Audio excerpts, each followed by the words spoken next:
everyone and welcome back to my channel. This is Glossy Philosophy. My name is Jansen Binman. Make sure that you are subscribed to this channel. Give this video a thumbs up because today we are talking about the incredible Emily Wilson's translation of the Iliad, so stay tuned. If you've been following along with the book talks, you know that we've already done the Odyssey, but that was a different translation, and we've already talked about kind of the mythology of Homer and how these epic poems came into existence. So we're going to kind of skip that. If you're interested in Homer and all of that business, I'll make sure that I link that below. Today we're talking about the incredible Emily Wilson for just a little bit. Now, Emily Wilson is a super smart and passionate professor at the University of Pennsylvania. She is the first woman to translate the Iliad and the Odyssey, and I've heard it said that on one half of her body she's tattooed with imagery from the Odyssey and the other half is the Iliad. So these obviously mean a great deal to her. If you have a chance, I would Google Emily Wilson reading her own translation, because yes, she can do it in the original Greek and then also do it in English. And even though I don't speak Greek, I love listening to her perform it in the Greek first because it is different. And this is the first time I've ever thought, I wish I knew Greek so that I could actually read the original translation.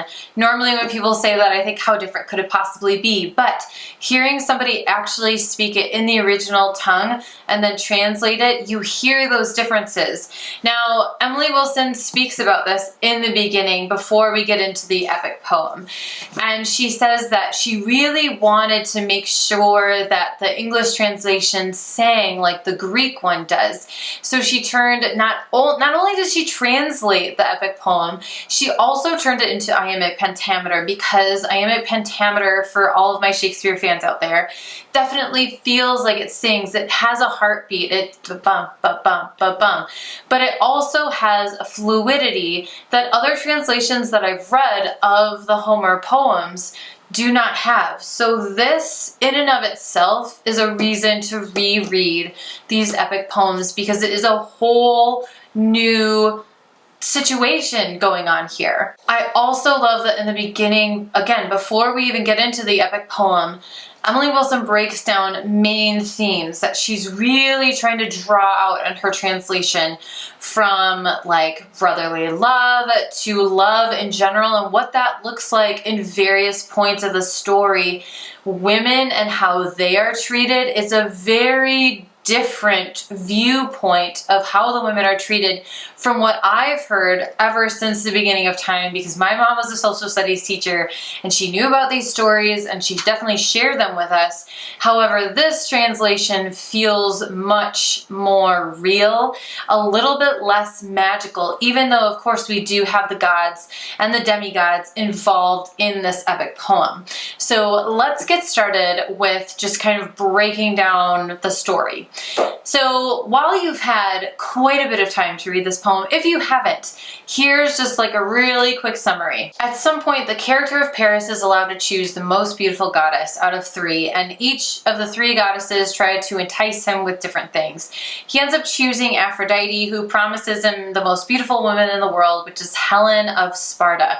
Helen, turns out, is already married. Aphrodite puts basically a spell on her and forces her to go with Paris to Paris's home and become his wife. We'll put a pin in that and talk about that in a second. So clearly, this is going to cause some trouble, right? Because Paris has stolen a wife of a very strong leader of Sparta, Menelaus, and Menelaus is not just going to allow his wife to be taken. He's going to call up all his buddies, including Achilles, Agamemnon, and Odysseus, and basically start a really big war. So they follow Paris to Troy, and Paris's family isn't thrilled, but you know, he's the prince, so what do you do?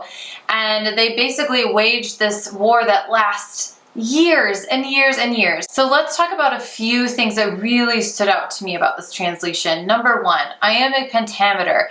even when you read it or you speak it aloud, it has that movement, it has that kind of sing-song ability to it. And the more I dug into how the Greeks would have performed these epic poems, the more I realized that it was more of a celebration, it was more of a spectacle than just some guy standing up on a soapbox and acting out all of these parts, which would be incredible. But oftentimes there was dancing going around the orator, and it became so much more of an event than just like, again, a guy standing up in the street spouting off this epic poetry. So I love that she really thought about the translation and making it much more sing-songy, because again, if you listen to the epic poem in the Greek versus the English, it just sings and it moves in a much different way than it does in English. The second thing, and the thing that really hit home for me, was the treatment of women, and shockingly, Helen became a completely different character for me personally. I had always thought that Helen had wanted to go with Paris. It was a very willing thing. It was like she was married to Menelaus, but she didn't maybe feel anything for him. It was a marriage of convenience or forced or whatever. Paris comes along and, you know, things just happen. So she goes along with Paris and she's really happy. In this translation, that's not how it's played. It is played much darker.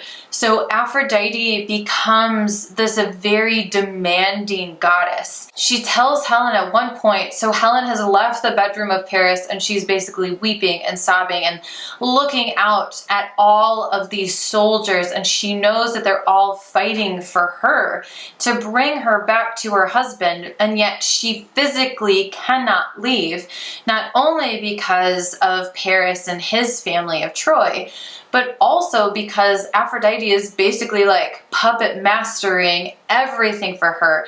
It seems like Helen still has her own ability to think and everything, but she's not physically able to leave Paris's side, and she's not able to break that union of being his wife. It also makes me wonder if Paris himself is even into Helen, because it feels like, again, that these two people are being forced together purely based on the whims of Aphrodite. It just happened that Helen was the most beautiful woman in the Greek world, and that's what she promised Paris, who chose her. So it brings up this really interesting idea of the relationship between the two.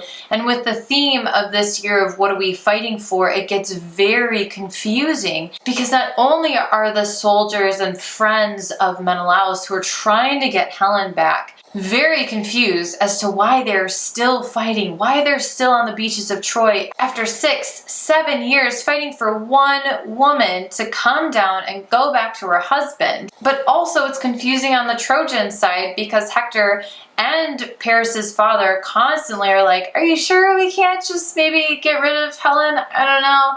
But Paris also seems unable, like physically or soulfully or something, unable to get rid of Helen.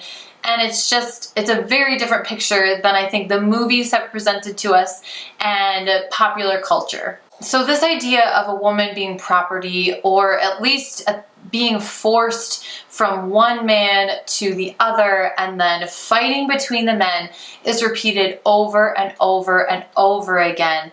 It is even kind of foreshadowed by Hector's wife, who begs him not to go into battle with Achilles, because she knows that if he loses and Achilles wins and the Greeks take over, she will become property, and she doesn't know what that's going to look like, but she has a pretty good guess that she's just going to be passed from man to man to man. She will no longer be a person, she will be property. We even start out the story of the Iliad with a very similar idea, with Achilles, a woman that he has forcefully taken, and she is now part of his entourage. And Agamemnon decides, I'm going to take her instead, just to tick you off, Achilles. And Achilles is furious. He calls her property, he calls her treasure, he calls her all the things, but it doesn't ever feel like he's talking about a person. And the war that happens between Achilles and Agamemnon is very much mirrored in the war of the Greeks versus the Trojans. And it's just interesting something that it happens again and again and again, the stealing of women as property and being like, she is mine, not yours. Now I'm going to come after you and fight for her. And yet the women get absolutely no say in it.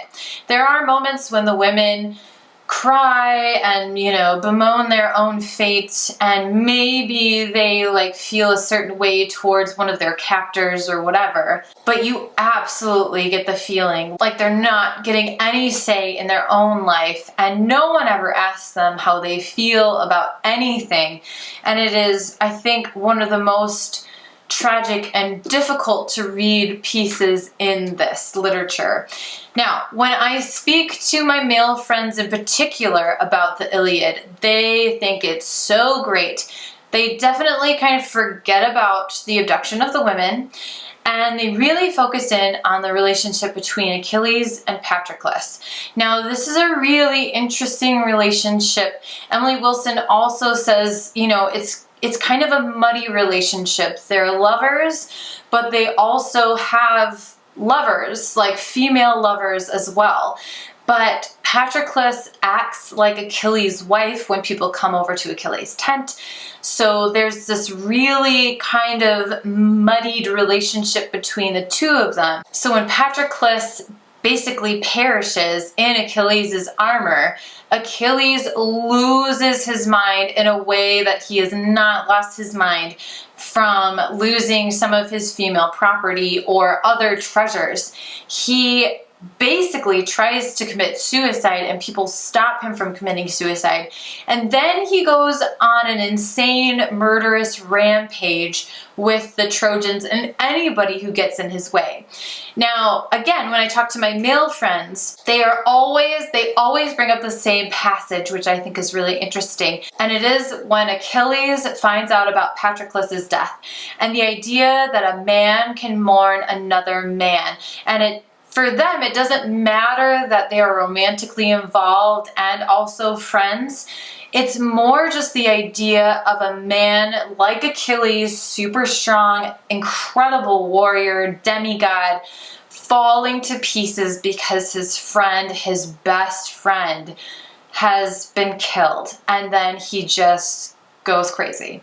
I also think this is really interesting because I do feel like this is a theme that's echoed in a lot of literature that comes after the Iliad, that when a male loses another male friend and that relationship is really strong, they just lose their mind in a very different way than if they lose their wife, if they lose their female lover. It feels like stereotypically when a man loses a woman, he goes in on himself and doesn't express that. But when he loses a male friend, he expresses it outwardly instead of inwardly. The last thing I want to talk about is, of course, the gods and their relationship to the mortals. And I brought this up when I was talking about the Odyssey. But I mean, seriously, like the gods, it's almost infuriating. But there are so many moments, especially during the battle scenes, when there are two males who should just be fighting each other.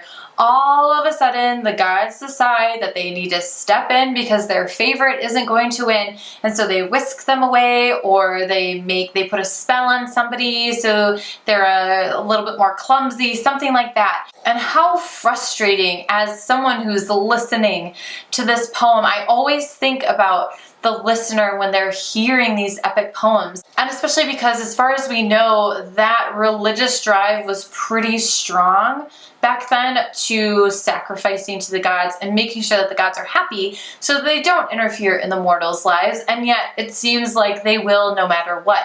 So just this idea of our life is not our own, we are constantly going to have to make sure we are wary of what's happening, and is the truth really the truth?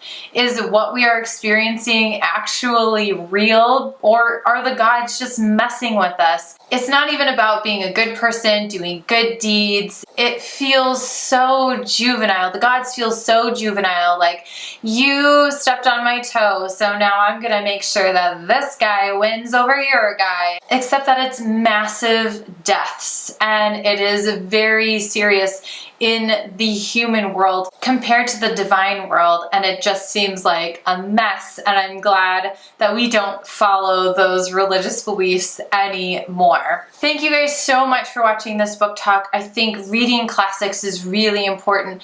Not only do you start to see those threads connecting the ancient texts to things that you're reading now, but just the ideas and knowing that people have always been people. A lot of these themes still are true today.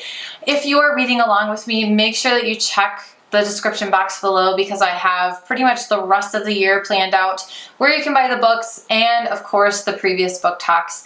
I do fashion and beauty videos every Wednesday, and sometimes I do book talks. So make sure that you are tuned in for those, and I will see you next time. Bye.